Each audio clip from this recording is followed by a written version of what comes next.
창세기 14장 1절부터 12절에 있는 말씀으로 큐티인 제목은 롯이 사로잡혀 가다입니다. 아내를 누이라 속이며 팔아먹은 수치스러운 일로 애굽에서 쫓겨난 아브라함은 그곳에서 가지고 나온 많은 재물을 가지고 처음 제단을 쌓았던 장소인 베델로 돌아가죠. 그는 그곳에서 자신의 죄를 회개하고 여호와의 이름을 부르며 예배를 회복합니다. 그런데 아브라함의 일행으로 오랫동안 함께 지낸 롯도 소유가 많아지자 아브라함의 목자들과 롯의 목자들 사이에 갈등이 생깁니다. 이때 죄사함의 은혜를 경험한 아브라함은 기득권을 내려놓고 자신이 손해볼 생각으로 롯에게 먼저 갈 곳을 선택하라고 합니다. 이에 애굽에서 맛본 번영을 잊지 못한 롯은 풍요롭고 화려한 것만 보고 그 곧 죄악으로 멸망할 도시를 선택해 떠납니다. 반면 아브라함은 별 볼 일 없는 땅이지만 하나님의 약속을 믿고 그곳에 거주하며 하나님을 예배하게 되죠. 오늘 창세기 14장을 보면 하나님의 전쟁 이전에 땅의 전쟁이 있다는 것을 알 수 있습니다. 아브라함이 돈을 다 내려놓고 하나님만 바라보고 살기로 작정하니까 너무나도 큰 전쟁이 벌어집니다. 이렇게 쉴 틈 없이 전쟁을 치러야 하는 게 성도의 생애 아니겠습니까? 이 땅에서 벌어지는 전쟁에서 이기려면 어떻게 해야 할지 살펴보겠습니다. 첫째로 제13년의 배반한지라입니다. 1절부터 4절입니다. 당시의 신할 왕 아므라벨과 엘라살 왕 아리옥과 엘람 왕 그달라오멜과 고임 왕 디다리, 수돔 왕 베라와 고모라 왕 비르사와 아드마 왕 시납과 스보임 왕 세메벨과 벨라 왕 곧 소알 왕과 싸우니라. 이들이 다 시팀 골짜기 곧 지금의 염해에 모였더라. 이들이 12년 동안 그달라오멜을 섬기다가 제13년에 배반한지라. 읽기도 어려운 지명과 왕들의 이름이 등장합니다. 육의 전쟁을 하나님의 전쟁으로 잘 성화시켜야 장차받을 환난을 잘 견딜 수가 있습니다. 창세기 14장 전체가 하나님의 전쟁인데 내용은 북부의 네 왕과 남부의 5 왕이 싸우다가 북부의 네 왕이 이겼다는 이야기입니다. 세상 왕의 특징은 연합과 배반의 연속입니다. 계속되는 사건에서 세상 왕들은 늘 자신이 주인공이라고 착각합니다. 북부의 네 왕도 남부의 5 왕도 자기가 주인공이 될 날을 꿈꾸면서 전쟁에 참여하게 되죠. 그런데 남부의 5 왕이 왜 전쟁을 일으켰을까요? 12년 동안 북부의 맹장 그돌라오멜을 숨기다가 배반하여 전쟁을 일으켰습니다. 남부의 왕들은 그동안 조공을 바치다가 힘이 좀 생기니 덤빌 마음을 먹었습니다. 지난 12년간 북부의 왕들에게 신을 대하듯 복종했으나 힘이 좀 생기니까 그게 하기 싫었던 겁니다. 자기들끼리 뭉치면 대적할 수 있겠다는 생각이 들었던 거죠. 그러나 이 왕들은 믿음의 조상이 될 아브라함을 키우는 데 쓰임받는 하나님의 도구일 뿐입니다. 그래야만 진짜 왕 예수께서 아브라함의 후손으로 오시기 때문이죠. 그런데 이 아브라함을 키우려면 먼저 조카 롯이 잡혀가는 사건이 있어야 했습니다. 그래서 9 왕이 롯을 잡아가는 도구로 등장하게 되죠. 내가 가진 것이 없고 힘도 없으면 남편이 바람을 피우고 말썽을 피워도 하나님을 대하듯 복종합니다. 그러다 돈도 생기고 힘도 좀 생기면 곧바로 남편을 대적합니다. 모든 갈등과 전쟁이 여기서 크게 벗어나지 않습니다. 전쟁은 나라 사이에만 일어나지 않습니다. 부부 사이에도, 기업 사이에도, 직장 상사와 부하 직원 사이에도, 고부 사이에도, 심지어 믿음의 공동체 안에서도 일어납니다. 각자 견해가 다르니 전쟁이 일어나는 거죠. 모두가 자기가 옳다면서 한치의 양보도 없이 지옥의 전쟁을 치릅니다. 그래서 이 땅은 물고 물리는 배반이 반복되고 양육강식의 전쟁이 끊이지 않습니다. 그러나 불행히도 이 땅의 전쟁은 돈 있고 힘 있는 사람이 결국은 이기게 되어 있습니다. 12년씩이나 조공을 바치고 머리를 조아리다가 반기를 들었지만 상대는 꿈쩍도 하지 않습니다. 내 주변에 나를 숨막히게 하는 강자의 횡포와 약자의 신음이 있습니까? 그들은 진짜 왕 예수님이 내게 오시도록 하고자 잠시 서일 도구뿐이라는 것을 잊지 마셔야 합니다. 적용 질문 드립니다. 세상에서 어떤 배반의 사건을 겪었습니까? 그 일이 내게 예수님이 오시도록 하려는 사건임을 믿습니까? 둘째는 왕들이 맞선이라입니다. 5절부터 7절입니다. 제14년에 그돌라오멜과 그와 함께한 왕들이 나와서 아스드롯 가르나임에서 르바 족속을, 함에서 수스 족속을, 사웨 기랴다임에서 엠 족속을 치고 호리 족속을 그 산 세일에서 쳐서 광야 근방 엘바란까지 이르렀으며 그들이 돌이켜 엔 미스밭 곧 가데스에 이르러 아말렉 족속의 온 땅과 하사손담 아래 사는 아모리 족속을 친지라. 이 땅의 전쟁은 쩐의 전쟁입니다. 북부의 왕 그달라오멜은 대단한 맹주이고 용장입니다. 반기를 든 남부의 5왕을 물리치기 전에 먼저 주변의 족속들을 쳐버립니다. 7절에 제일 마지막에 친지라라고 하는 말은 살해했다는 말입니다. 다 죽여버렸다는 뜻입니다. 남부의 나라들이 반기를 들기 전에 본보기로 이 족속들을 모조리 쑥대밭으로 만들었습니다. 이 족속들이 남부의 나라보다 더 약하니 미리 쳤던 것이죠. 파죽지세라고 하는 말이 있는데 이것은 적을 향해 거침없이 쳐들어가는 기세를 뜻합니다. 세상 왕들은 목표만 쓴다면 이 같은 파죽지세를 성공의 수단으로 삼습니다. 자기와 뜻이 다른 사람은 그들에게 성공을 방해하는 장애물일 뿐이기 때문에 그들은 주저없이 쓸고 파괴하며 이기고 또 이기는 길로 나아가려고 있죠. 전쟁에는 책략이 중요합니다. 전쟁과 전쟁 물자가 끊임없이 지속적으로 공급이 되어야 합니다. 그래서 세상 전쟁은 머리 싸움이고 돈 싸움입니다. 현대의 전쟁은 군사가 용맹스러운 것도 필요하지만 그것보다는 돈이 많아야 이길 수가 있습니다. 부부싸움을 해도 돈줄을 쥐고 있는 쪽이 유리합니다. 송사가 벌어져도 돈이 있으면 능력 있는 변호사를 기용해서 재판을 유리하게 끌고 갑니다. 그래서 유전무죄라는 말이 있지 않습니까? 세상의 전쟁은 쩐의 전쟁입니다. 돈 많고 힘센 북부 왕들이 본보기로 주변의 족속들을 쳤으면 남부의 왕들이 반기를 들다가도 그만두어야 하는데 상황은 그렇지 않았습니다. 그래서 전쟁이 일어날 수밖에 없죠. 8절부터 9절입니다. 소돔 왕과 고모라 왕과 아드마 왕과 스보임 왕과 벨라 곧 소알 왕이 나와서 시딤 골짜기에서 그들과 전쟁을 하기 위하여 진을 쳤더니 엘람 왕 그돌라오멜과 고임 왕 디달과 시날 왕 아므라벨과 엘라살 왕 아리옥 4왕이 곧 그 5왕과 맞으니라.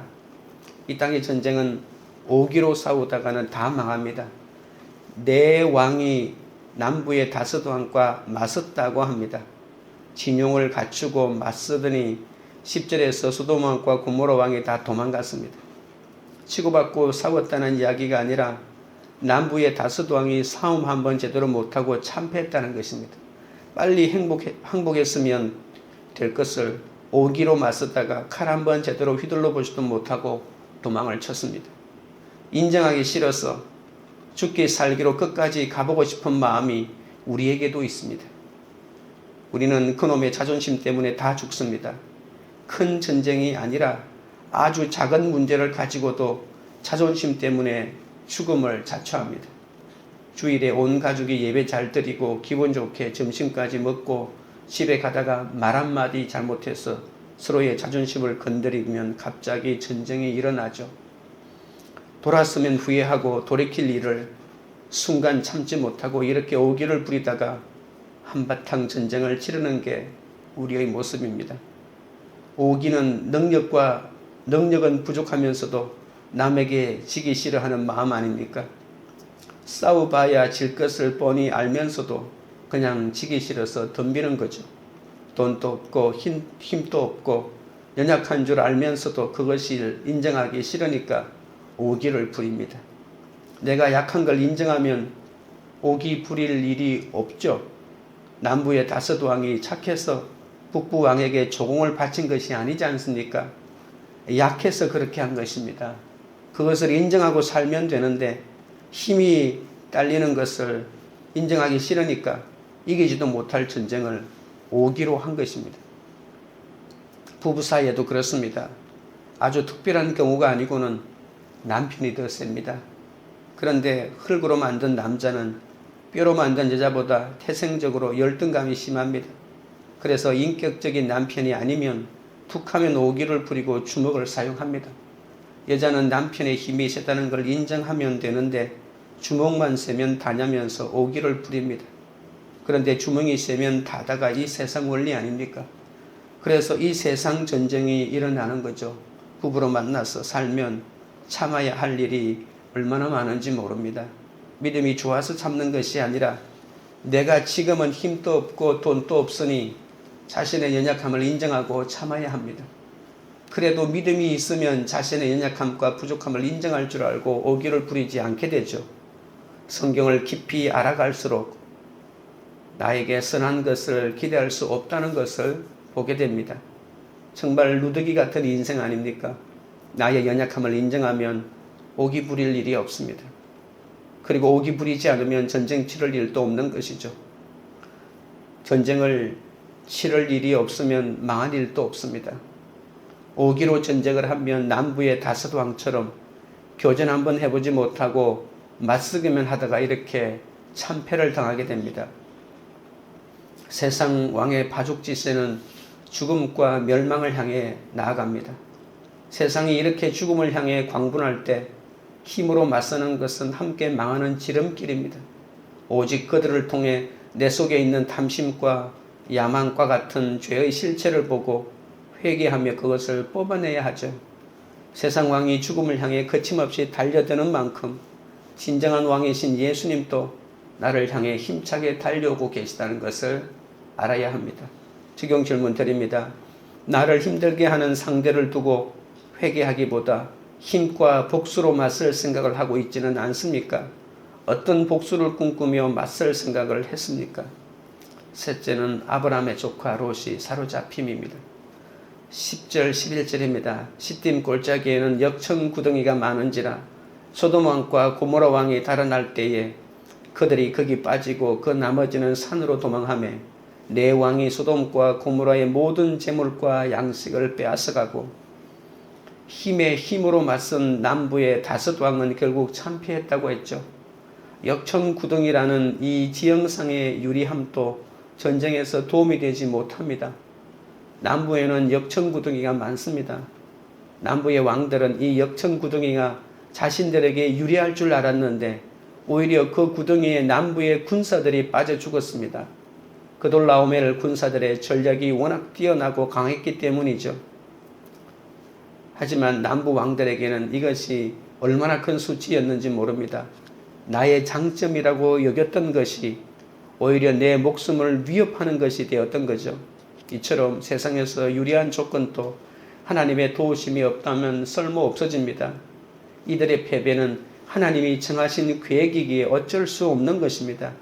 세상에는 뛰는 놈 위에 나는 놈이 있고 죽어도 못 따라갈 놈이 있는 것입니다.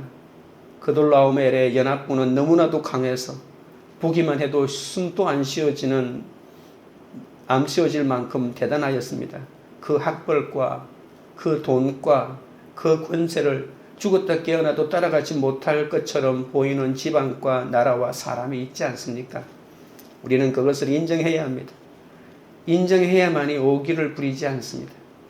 11절까지 읽기도 어려운 수많은 이름이 등장하며 물고 물리는 가운데 망하는 모습이 나옵니다.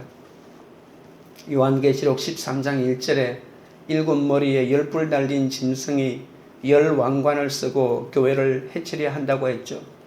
그 짐승의 머리에는 참남한 이름이 있다고 합니다. 그런데 창세기 13장 본문을 보면 온갖 참남한 이름들이 다 나옵니다. 신적인 존재, 대단한 지위와 권세와 학벌을 가진 사람들이 이 왕들의 이름으로 등장합니다. 10뿔의 권세, 7머리의 리더십, 10멸류관의 명예를 다 가지고 싸우면서 양육강식의 원리를 보여줍니다. 우리가 사는 사회는 명문대학을 나왔다 하면 우러러봅니다. 내가 국회의원이고 내가 검사인데 하면서 참남한 타이틀을 높이 들고 으스대군 합니다. 부모들은 그 참남한 타이틀을 얻고 싶어서 자녀를 학원으로 내몰고 있지 않습니까? 자녀들도 시험 때면 주일 예배를 무시로 빠집니다. 온 세상이 참남한 이름을 얻는 것이 꿈에도 소원이 되었습니다. 그러나 그렇게 좋다가도 물고 물리면서 결국은 다 죽는다는 걸 알아야 합니다. 그리스도인은 참남한 이름이 아니라 오직 예수 그리스도의 이름만 쫓아야 합니다. 이것이 믿음이고 이것이 신앙입니다.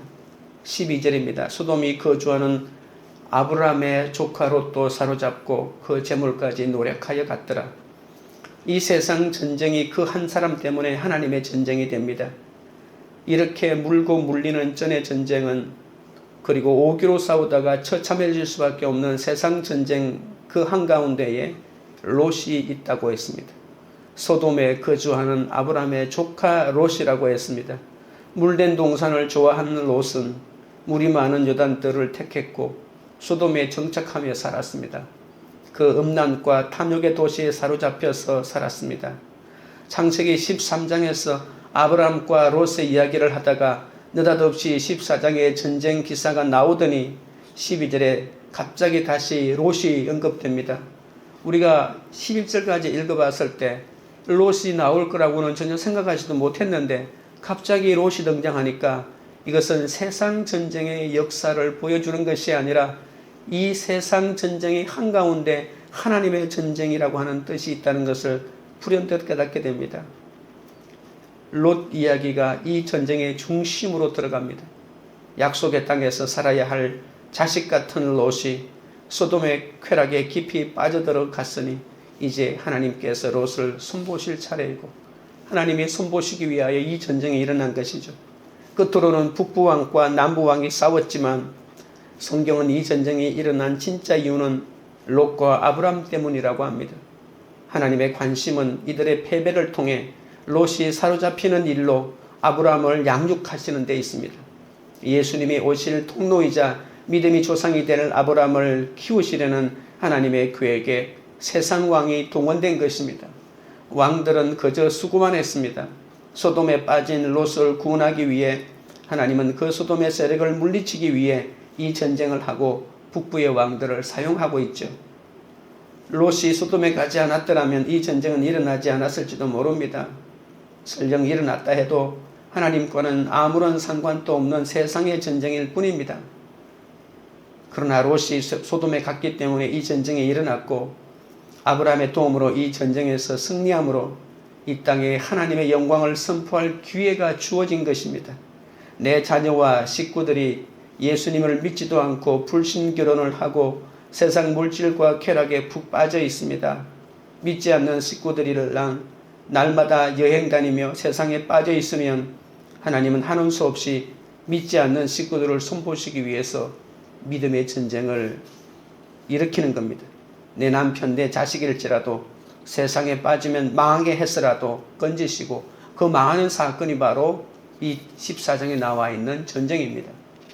이 전쟁은 롯 때문에 롯의 구원을 위해 하나님께서 일으키셨습니다. 내가 너무 못 내려놓으니까 하나님께서 전쟁을 일으켜 망하게 하십니다. 그러므로 이 전쟁은 하나님의 전쟁입니다. 내가 예수보다 더 좋아하는 게 있으면 하나님은 전쟁을 일으켜 내가 사랑하는 사람이라도 망하게 하십니다. 롯이 망했다가 우리는 다 참 잘됐다, 샘통이다 이렇게 할 수 있을까요? 그러나 롯도 내 아들이고 내 형제고 내 부모입니다. 어쩔 수 없이 내가 연루될 수밖에 없습니다.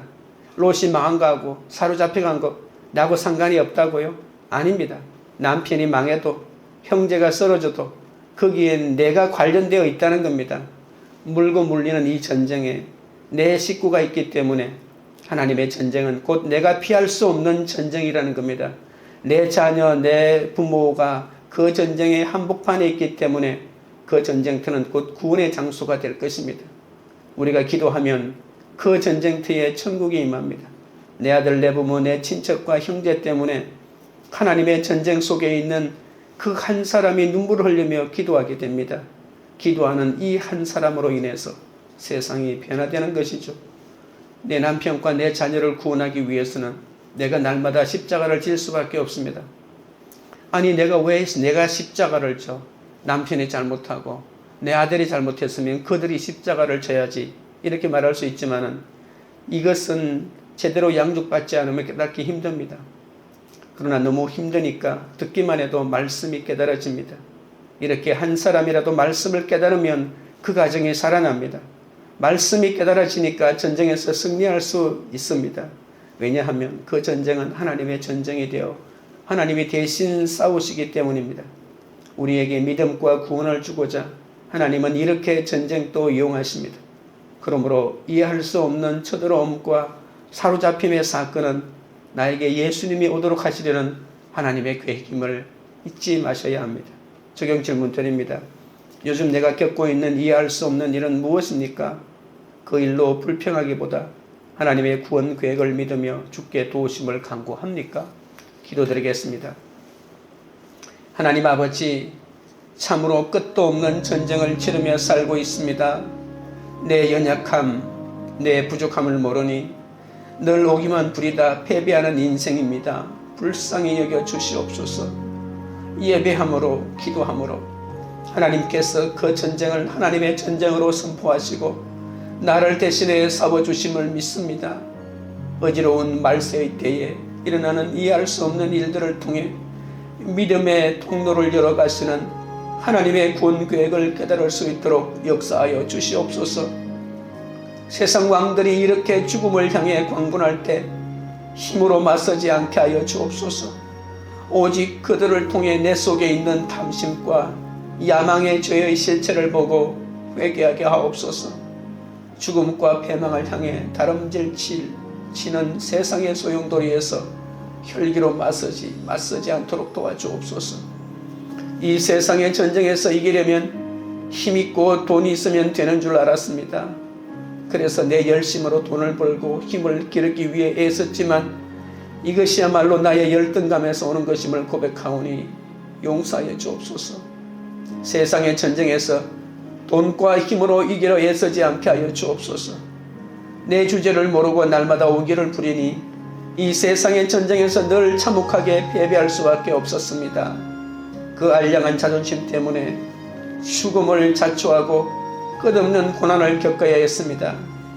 남들이 나보다 더 힘이 있어도 그것을 인정하고 굴복하기가 너무나도 힘듭니다. 이제라도 내 연약함과 부족함을 인정하며 살기 원합니다. 소돔에 빠진 롯을 구하기 위해 하나님께서 전쟁을 일으키고 나의 구원을 위해 하나님께서 나를 대신하여 전쟁을 치르고 계시다고 했습니다. 나를 힘들게 하는 상대를 통해 내 속에 있는 죄를 보고 회개하여 오직 믿음으로 나아가도록 도와주옵소서. 지금의 고난이 우리의 구원을 위해 주신 최고의 선물임을 깨닫게 하시고 이 전쟁에서 승리함으로 하나님의 영광을 선포할 수 있도록 인도하여 주옵소서. 광교리들 교회가 세상에서 어떤 배반의 사건을 겪어도 그 일이 각자에게 예수님이 오시도록 하려는 사건임을 깨닫는 공동체가 되게 하옵소서. 우리를 힘들게 하는 상대에게 힘과 복수로 맞서지 않게 하시고 회개하는 공동체가 되게 하시고 이해할 수 없는 일을 겪을 때마다 불평하지 않고 하나님의 구원 계획을 믿으며 주께 도우심을 간구하는 그 공동체가 그 한 사람이 되도록 역사하여 주시옵소서. 예수님의 이름으로 기도드리옵나이다. 아멘.